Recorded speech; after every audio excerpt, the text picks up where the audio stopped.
Good evening. My name is David Stevens Jr. I'm going to be talking about Chapter 1, Educational Psychology, a Foundation for Teaching. First talks about what is educational psychology. It's the study of learners and learning and teaching. It also talks about, however, for students who are or expect to be teachers, education psychology is something more. And what I believe what they mean by something more is that we're more than teachers. We are mentors. We are role models, and students look up to us. So they see every step we're taking and make sure that we're not making mistakes. Even though teachers are human, but they look at us as role models because they're not getting that role model mentality at home, because majority of our students in America come from single parent households, and they're not getting that love and care. And that's basically what it talks about, something more, and that we bring more to the table as teachers. And I also talk about what makes a good teacher. You could talk about you could bring up anything that makes up a good teacher, and that basically talks about the warmth and humor and the ability to care about students and the value of their diversity. And diversity means of the color of the skin and in the background where they come from. We must reach out to all our students, no matter what their race and their background they come from.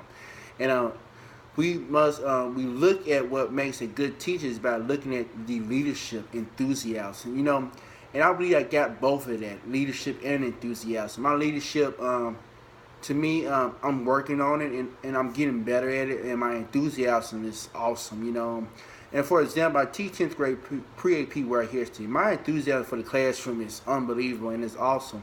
And my students love it. And the reason why I say that because of the students' reaction, and I can see that they love to come to class because my enthusiasm makes the class exciting, and they know they're getting ready to learn something. They're not coming to classroom just to read and write notes. They come to class to learn about history with excitement, with the enthusiasm that I bring to the table, and that's a big plus in teaching, And I'm learning every day as a first teacher, and I teach at McGee High School, so I'm learning every day, and I'm learning the lows and highs of teaching. And it also talks about mastering teaching skills. It talks about the link between what a teacher wants students to learn and students actually learn is called instruction. And what they mean by that is basically direction order. Our students don't get much direction order at home because, like I said, they come from a single parent household. With two parent household, you got some structure there. You got some direction there. Sometimes you might not get that, but as a single parent household, you're not really getting direction order because mom might be working two jobs and their students are the only one at home, giving orders to himself, and that's the hard part. Effective instruction is not a simple matter of one person with make knowledge transmitting the knowledge to another, and we must give our students structure and order. And some of our students are really looking for that structure and order or direction to lead them in a direction and guide them in the right steps to be successful. It also talks about motivating students. Motivating students is pretty easy to me. I be myself. I don't be something that I'm not, I just be myself with fully enthusiasm, encouraging, building my students' confidence up. It also talks about managing the classroom. I manage my classroom very well. I'm learning what not to do and what to do and what to keep and what to throw out. I'm learning from the veteran teachers. I'm getting advice from them how to manage my classroom, different rules here and there and procedures. And also, it just basically talking about communicating is the key to gaining your students' attention. You must communicate with your students because that's what they're looking for. They want to communicate with you. And mastering teaching skills, it can be pretty simple, and to me it's just being yourself, being enthused and motivating your students, and that's what I love. I love to motivate my students, and I'm excited every day when I go to work, to, hey, what can I do as a teacher to make my students better? And this type of teacher that I want to be in, and I want to learn and get better at what I do. It also talks about, can good teachers be taught? The answer to that question is yes. Good teachers involves planning and preparation and then dozens of decisions every hour. That question is pretty simple. It's a yes to me. Good teachers can be taught. I had a lot of veteran teachers at Davis. I've been teaching. One of the teachers at McGee High has been teaching 25 years. He said, I learn something new every day because she said it's a different type of generation of students. So something new comes every year. So she said, I'm a good teacher, but a good teacher can be taught. And when she told me that humbled me more because, that makes me seem like I want to be a good teacher, and good teachers need to be taught to get better at what they do. So that question is very simple. Yes, good teachers can be taught. The intentional teachers, it talks about the maximum learning not happening by chance. That talks about the skills and pairs and matters a set of symptoms in preparation for individual quizzes and tests. And also, it means doing things for a reason, on purpose. Intentional teachers consistently think about the outcomes they want for their students and about how each decision they make moves children towards those outcomes. And that basically talking about having a game plan, that preparation ready for your students. What are you looking for in this lesson plan from your students? What do you want them to grab out of it? What do you want them to learn from the lesson plan? And that's basically what this section is really talking about. What do you want your students to learn from what you're teaching in the classroom? And it also talks about what is the role of research in education psychology. It talks about the principles are just common sense backed up with evidence, but others are more surprising. I agree 100% that students learn better from a teachers to see or once they provide opportunities for teachers to work together and to take collective responsibilities for their students. And I really agree with that.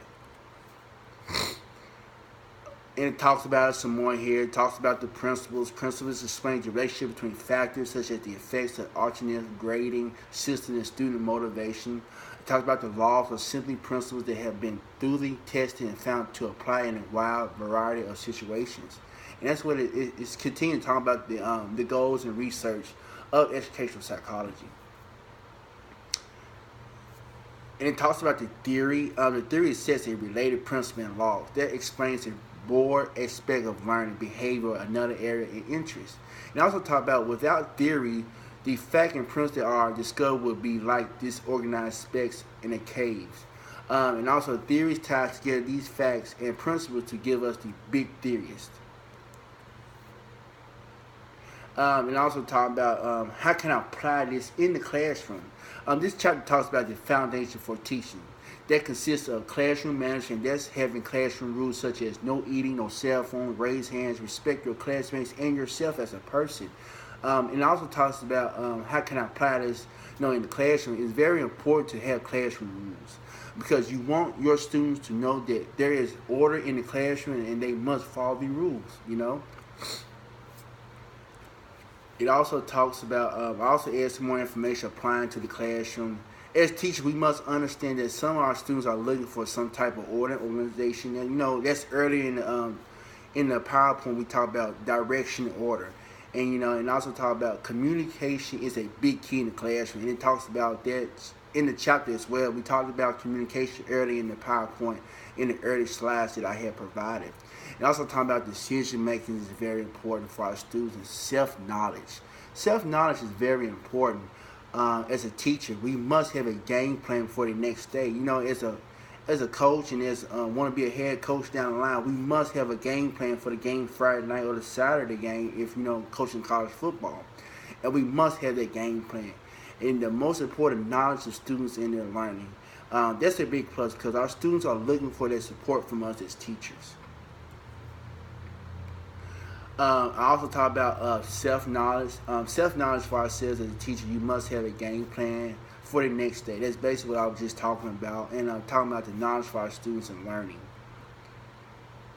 And, I just got all my information from chapter 1 from this book, from Education Psychology, Theory and Practice. This has been an important chapter to me because I really have been learning and just getting my book, but this has been a very important chapter to me because it talks about the importance of the of education psychology, and it goes in detail of how to build a foundation as a teacher.